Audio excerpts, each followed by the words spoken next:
Olá, bom dia para você, começando o Notícias em Destaque dessa quarta-feira, hoje dia 14 de abril, né? Começamos então, vamos ver o que é destaque hoje no Notícias em Destaque. A gente vai falar sobre a CPI da pandemia, que vai ter início no Senado. Os partidos já se organizam para indicar os membros da comissão. E você vai ver ainda, em Belo Horizonte, diminuir a taxa de ocupação de leitos de enfermaria e de Covid, e a taxa de transmissão também da doença. Aqui em Governador Valadares começou a vacinação para quem tem mais de 65 anos de idade, mas a procura ainda é baixa. Vamos falar também sobre as mudanças no Código de Trânsito Brasileiro. Hoje, um recadinho para os motociclistas, né? O que muda para eles? Vamos falar sobre essa parte e o adiamento para o prazo da entrega do imposto de renda. Confusão no Instagram com novos filtros, né? No início do Ramadã. Hoje você vai entender o que significa o Ramadã, qual o significado dele para a religião islâmica e essa confusão que aconteceu ontem no Instagram, como você deve ter percebido, né? As pessoas sem perceber ali ou percebendo, né? Achando que eram filtros novos do Instagram, compartilhando, né? Essas informações. Gerou uma polêmicazinha sobre a questão religiosa. Nós vamos falar sobre isso e muito mais agora no Notícias em Destaque.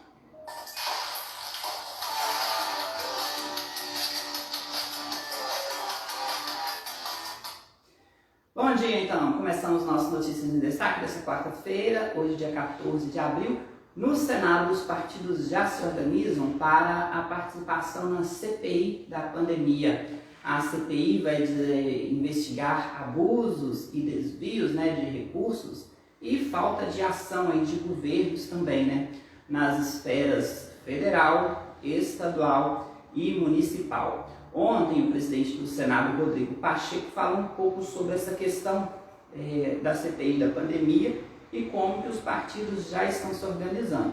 Alguns partidos têm uma representação maior, né, então terão uma bancada maior ali. E essa CPI deve sim ser presencial lá no Senado. Nós vamos ver agora um trechinho da fala do Rodrigo Pacheco sobre a organização dos senadores para a CPI da pandemia. Reunir os dois requerimentos, será uma única comissão parlamentar de inquérito.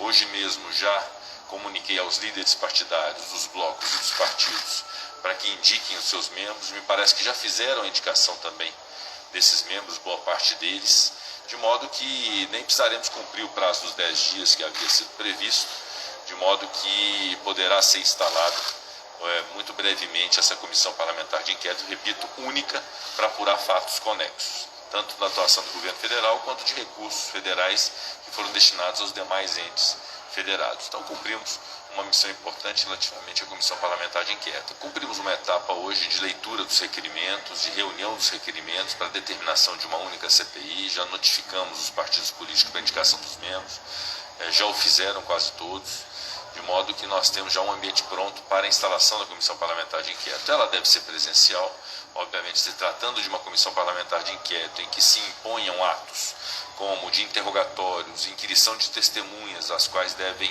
se garantir a incomunicabilidade, o exame de documentos, a reunião de documentos sigilosos, a elaboração de pareceres e de perícias. Então tudo isso recomenda que, por ser um trabalho investigativo, que seja feito presencial, mas obviamente que na dinâmica da Comissão Parlamentar de Inquérito caberá ao seu presidente, o novo presidente, o presidente da CPI, decidir junto com os pares da CPI o formato que eventualmente pode sugerir algum tipo de ato que não seja presencial. Mas isso é da dinâmica da própria CPI. O importante é que nós, na presidência do Senado e o próprio plenário do Senado, se desincumbiram do dever de apreciar essa questão da CPI na tarde de hoje. Pois é, são essas informações aí do Rodrigo Pacheco, presidente do Senado, né, sobre a instalação aí dessa CPI da pandemia. Aí a gente vai falar agora também um detalhe aqui sobre essa análise. Ao longo do dia de hoje, né, os partidos se organizam aí para realizarem, né, a questão dessa comissão que vai investigar os atos, né, tanto do governo federal quanto também dos governos estaduais e municipais sobre a pandemia. Agora eu trago para você um destaque do jornal O Tempo. Em Belo Horizonte diminuiu-se a taxa de ocupação de leitos de enfermaria e também de leitos UTI Covid na capital mineira, né? Uma boa notícia. Eu tenho números aqui que eram de 88,1, né? Esse número representa ocupação dos leitos de UTI, caiu para 86,1%, enfermaria 69,6% caiu para 68,4%, e a taxa de retransmissão da Covid, que era de 0,89, caiu para 0,88. Boa notícia, né? Aqui em Governador Valadares, essa notícia anterior é do jornal O Tempo, destaque do jornal O Tempo de ontem. No fim da noite de ontem, essa notícia está no jornal O Tempo. Aqui em Governador Valadares, em meio ao alto índice de mortes por Covid, começou desde a segunda-feira a vacinação para pessoas que têm acima de 65 anos de idade, né? Porém, os primeiros dias têm sido de baixa procura, né? Sabemos aí também que muitas pessoas com 68 anos ou mais já vacinaram, então pode ser que essa gama da população seja menor, né, do que as demais, ou que realmente esteja aí havendo, né, problemas para o acesso dessas pessoas irem se vacinar, né? Mas a vacinação está ocorrendo para pessoas que têm 65 anos, acima de 65 anos, né, na primeira dose, e essas pessoas não estão indo vacinar esse público-alvo. Então, você que tem 65 anos para cima, até ali 68, de 68, 69 já vacinaram, né? Então, você chegou a sua vez de ir se vacinar. É sempre bom lembrar, gente, que é preciso haver, né, o respeito quanto a essa questão do prazo, do período de 14 dias entre uma dose e outra, né? Os cuidados devem continuar sendo tomados, mesmo você que já tomou a segunda dose, continue, né, se protegendo para evitar a infecção, porque a vacina, ela não evita que você pegue o vírus, ela apenas deixa que você tenha sintomas mais brandos. Então, se você tomou a primeira dose, você tem que aguardar esse período, né, entre uma dose e outra, para se sentir assim 100% imunizado. E mais de 1,5 milhão de pessoas em todo o Brasil não estão indo tomar a segunda dose, né? Esse público de 1.500.000 pessoas está sendo aguardado para tomar a segunda dose da vacina contra a Covid. E começou na última segunda-feira, como eu disse aqui no jornal, né, a vacinação contra a gripe influenza. E algumas cidades e estados estão orientando, né, principalmente os municípios, aí, estão orientando quanto à inversão do cronograma, né?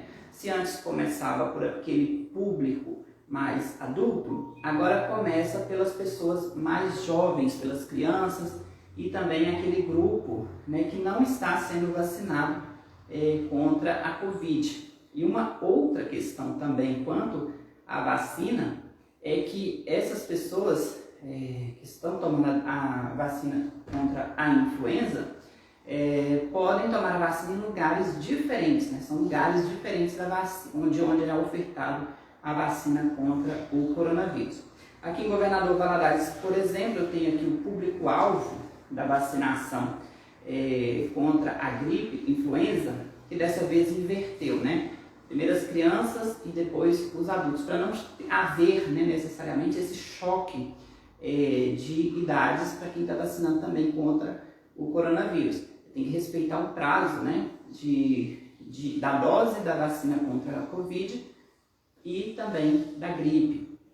Então, o público-alvo dessa primeira etapa de vacinação são crianças com idade entre 6 meses a 6 anos de idade, gestantes, puérperas, que são aquelas mulheres que tiveram parto recente, né, profissionais da saúde e povos indígenas. A vacinação ocorre em 3 etapas e o ideal é levar, né, o cartão de vacinação, seu documento de identidade, um comprovante do seu cartão do SUS, né, para que você seja identificado ali nos postos de vacinação. É importante ressaltar, né, que os locais de vacinação estão por bairros, divididos por bairros e horário diferenciado também para vacinação. Então você tem que consultar a unidade de saúde do seu bairro, que é uma unidade diferente daquela onde está sendo feita a vacinação contra a Covid, tá bom? Então fique atento aí. Essa é uma medida de governador Valadares, mas é uma medida também que está sendo seguida em São Paulo, em diversas outras cidades.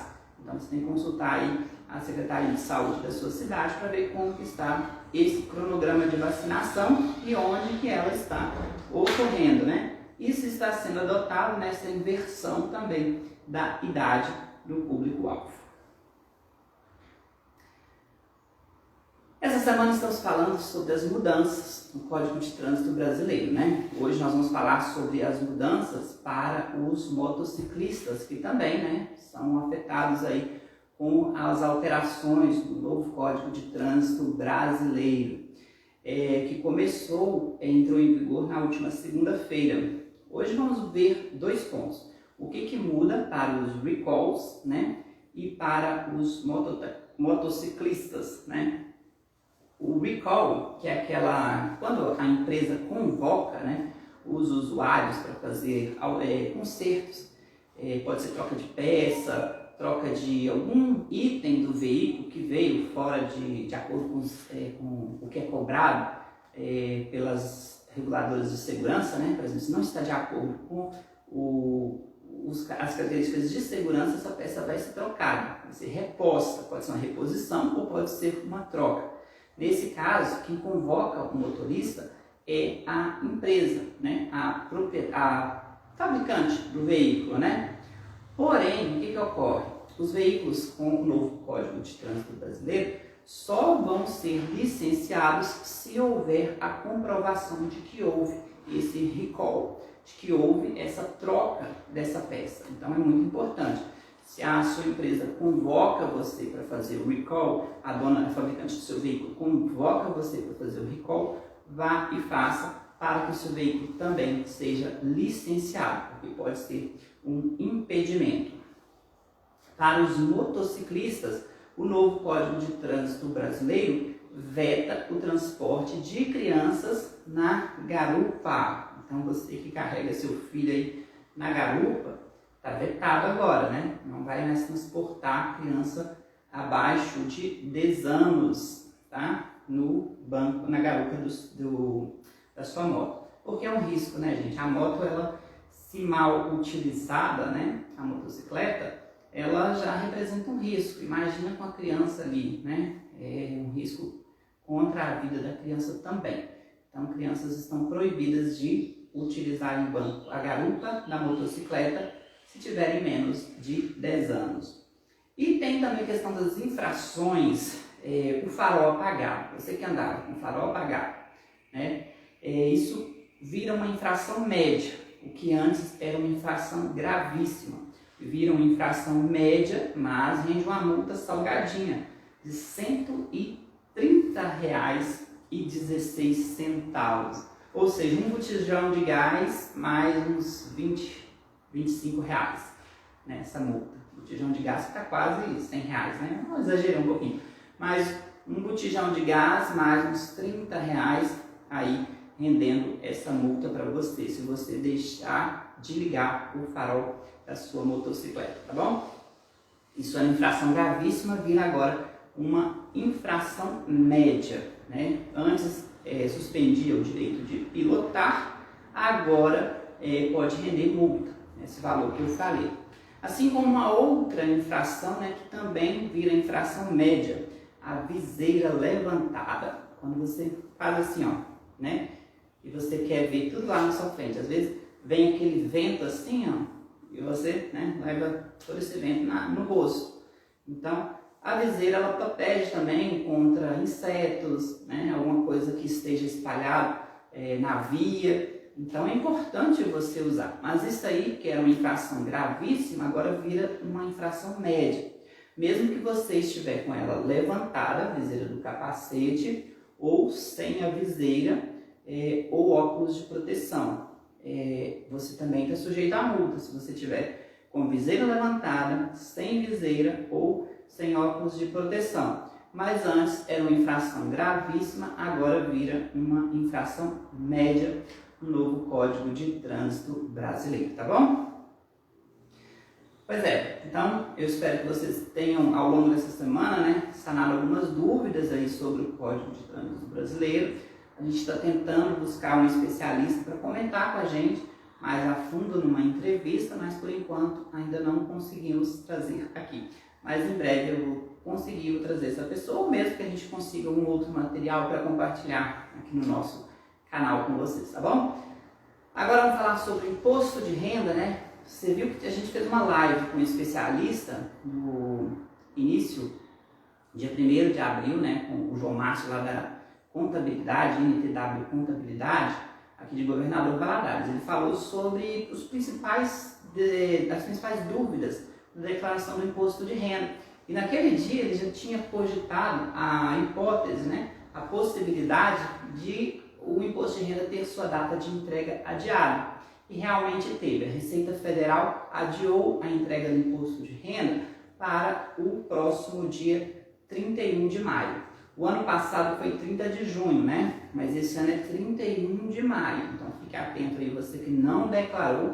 Você tem agora meio mês, né, de abril, mais o mês todo de maio para você fazer com segurança, com cuidado, com tranquilidade o seu imposto de renda 2021 referente ao exercício do ano passado, né? E está adiado então o prazo. E você tem alguma dúvida sobre como declarar seus bens, declarar seus imóveis?